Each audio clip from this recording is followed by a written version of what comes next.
Realistically, it's simply impossible for Avengers Age of Ultron to recapture the magic of seeing Earth's mightiest heroes assembled on screen for the first time, especially when they've popped up in each other's movies in the ensuing years. Still, as far as Marvel's second installments go, Age of Ultron is a solid and entertaining follow-up.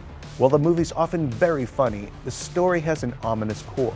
Much of that stems from what Scarlet Witch shows the heroes, visions that simultaneously fill in the backstories of some characters while foreshadowing events in store for Phase 3.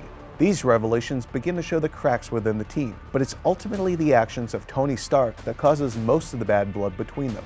We get a look into the private life of Hawkeye, who was given far more to do here than he had in the first film, but Avengers 2 fumbles a bit in handling the return of Nick Fury after the MCU changing events of the Winter Soldier, with important questions going unanswered.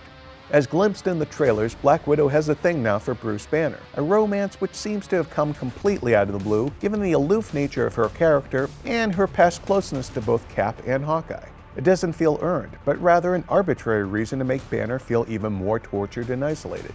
The new heroes all get their moments to shine. Elizabeth Olsen makes the most of Scarlet Witch, a role that doesn't really allow her to show much range until the home stretch. Vision is a late-in-the-game addition, but Paul Bettany immediately commands the viewer's attention.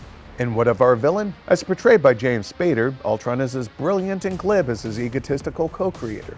He's more of a doppelganger to Tony than the Pinocchio to his Geppetto, despite what the use of that classic Disney song would have you think.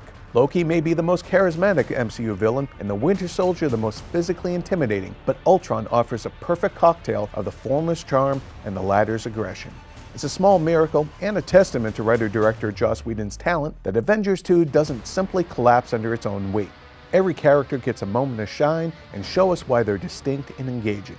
Where Age of Ultron loses points, though, is in its service of so many masters.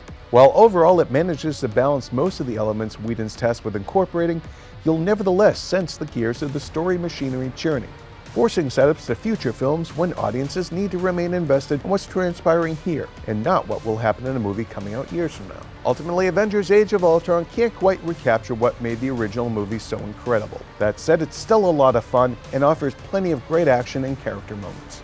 For more on Marvel movies, keep it here on IGN.